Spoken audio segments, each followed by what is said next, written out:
Hello beautiful friends, welcome to my channel. I'm really glad you're here.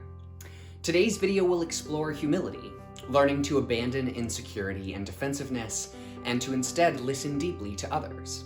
We'll consider two examples, mansplaining and white savior complexes, to observe how we need more than good intentions to really understand one another.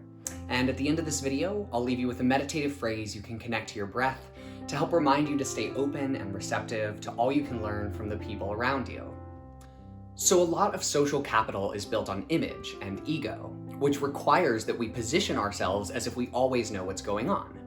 There is a tendency for people in power on every scale, from president to professors, to overinflate themselves, to posture as if their power is something they are entitled to because they are in fact an expert on the situation at hand.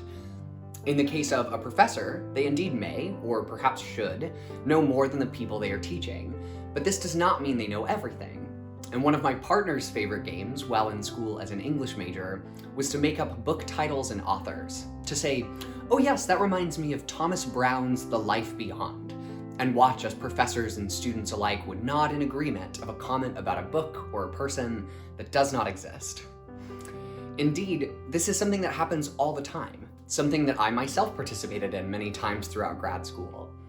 When our systems of education or politics or anything are constructed on the idea that knowing more places you in a position of superiority, that conversations can become debates which have a power imbalance of winner and loser, then it is quite natural for us to become defensive, to resist conceding the things we don't know, to refuse admitting that we are unsure.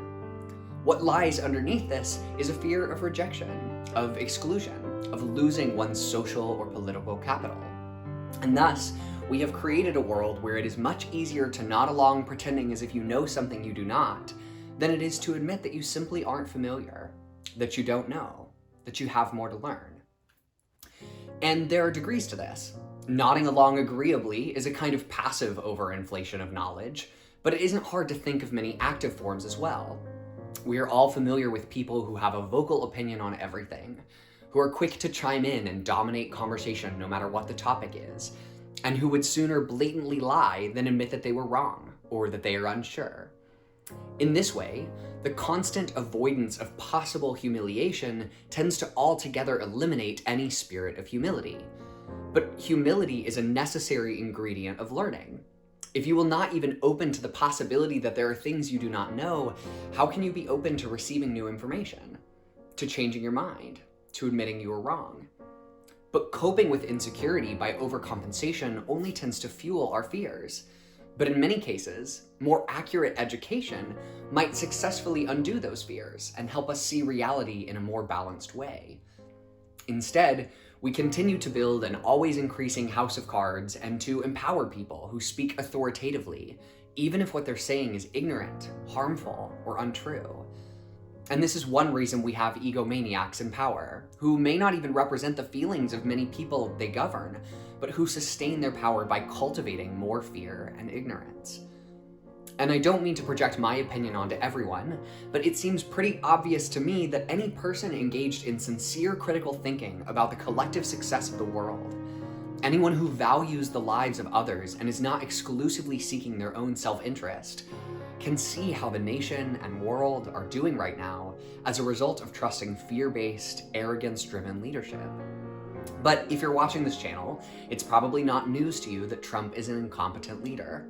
So let's talk more about some of the smaller, more insidious forms of overinflation. And there are many we could choose, but we're just going to go with mansplaining and white savior complexes. Now these are not identical, but they do have some serious overlap in how they play out, and both are situated in an overinflated sense of one's own ego, of one's own understanding or self-importance. And both come from a serious lack of humility, from an inability to recognize and admit the boundaries of one's knowledge, or the possibility that the people you are speaking to or interacting with might know more than you do, and certainly know more than you do about their own experiences. So dictionary.com defines mansplaining as to comment on or explain something to a woman in a condescending, overconfident, and often inaccurate or oversimplified manner. This term was inspired by Rebecca Solnit's 2014 work, Men Explain Things to Me, as she recalls an experience with a dinner guest who described to her a, quote, very important book about 19th century photography, leaving no space in the conversation for her to mention that she was in fact the author of said very important book.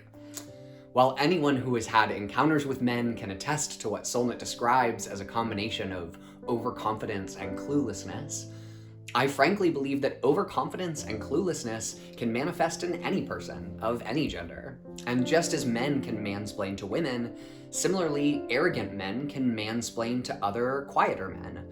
And I have frequently seen non-trans women perhaps womansplain the dangers and costs of femininity to trans femfolks. And I have watched non-binary people non-binary-splain to people as well. This is one of the limitations to identity politics. While people of a certain demographic may often have certain privileges or experiences which tend towards certain behaviors, those behaviors are almost never comfortably constrained to that one type of person. And a push towards substantive collective accountability requires that we learn to name and change behaviors of condescension in all people. Rebecca Solnit helped put words to an experience shared by many women, but it is not as if that experience is exclusive to women, nor are all men guilty of mansplaining. And while painting with a broad brush can help illuminate harmful trends and provide an overall sense of a situation, it is important to recognize when and where we are using generalizations, and to recognize that situations are often, dare say always, more complicated than the picture that a broad brush can provide. Regardless, the phenomenon of patronizing explanation, regardless of the gender of the persons involved, comes from asserting one's own self-perceived knowledge before listening to and assessing what your communication partner might have to contribute. Contrastingly, the white savior complex is the theoretically well-intended, always patronizing process wherein white folks, from a position of unexamined, self-perceived superiority and privilege, act as if their power is something they are rightfully entitled to, something they graciously bestow upon people of color. There are also degrees to the white savior complex, which can range from the consistent historical domination of non-white cultures, justified as assistance or enlightenment or deliverance. But white savior complexes also includes all those many books about white women having spiritual transformations on their mission trips to Africa, as well as more insidious forms, like white people patting themselves on the back for supporting racial justice, rather than simply understanding it as a necessary part of creating a more equitable society. In all of these cases, white people are prioritizing their own feelings or perceptions over the lived realities of people of color. And in all of these cases, white people are acting from their own self-perception rather than in collaboration, conversation, or even better, concession to what people of color articulate themselves to need or want. Unless we resort to the easy game of scapegoating or denial, white savior complexes may vary in their scale, but it is my opinion that they are generally impossible to undo altogether, at least as long as structures of racism and white supremacy remained intact. This is not to suggest that they cannot be transformed for healthier understandings, or that the work of education is not vital to undoing such harmful patterns. I cannot emphasize enough the transformative power that listening and educating has played in my own understanding of racial inequity. But even as someone who is engaged in disciplined study of race and racism, as a white person, there is no amount of learning that can absolve me or any white person of the continual need for listening, learning, and self-decentering. There is no threshold of learning across which we no longer need to listen deeply to the experiences of those around us, especially when the topic of conversation is the substance of their own lives.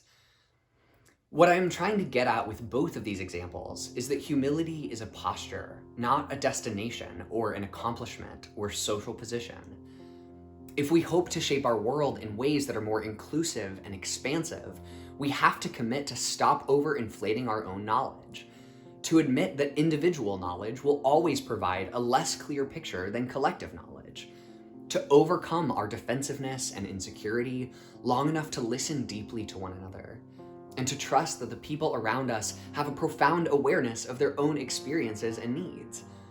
Good intentions are not anything if they are not paired with humility and a constant willingness to learn. We must become less afraid of decentering ourselves, particularly in conversations that are not about us or about things that we are actually educated on. We often fear that doing so will risk our sense of security, but our sense of security is already an illusion, and it definitely isn't worth the continued suffering of others. To change this ego-driven order of things, we must each learn to accept humility, yielding, and difficult emotions as a natural and necessary part of life, rather than something to be avoided at all costs. There is always more we don't know than what we do. This is not something to be ashamed of. It's just a fact of life.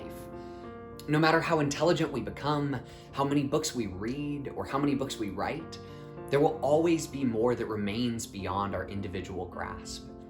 We need to value listening and learning in ourselves, in one another, and in our leaders. We need to redefine strength as the capacity to make ourselves vulnerable to one another, rather than as a constant reassertion of our own voice. We must confront our own insecurities seriously so that we can create more space to recognize the ways in which we are all intertwined. And the more we affirm ourselves, the more space we can provide to others to share their experiences, their hurt, their insecurities, which in turn enables us to continue learning and shaping our societies around the needs of everyone. So, I'll leave you with a meditative phrase you can connect to your breath to help you open yourself to the knowledge and experiences of those around you. And it goes like this. So on the inhale, think to yourself, there is so much to learn. And on the exhale, if I just keep listening. There is so much to learn. If I just keep listening. There is so much to learn if I just keep listening. If you're feeling brave and vulnerable enough to share any response you had to today's reflection, I would love to hear from you in the comments. And if you enjoyed this video, please like and subscribe. Your support means a great deal to me as I want to provide reflections which speak to you. And thank you for watching. I wish you peace and perspective. I love you all as I love myself, as we are part of the same world. And I look forward to talking with you again soon.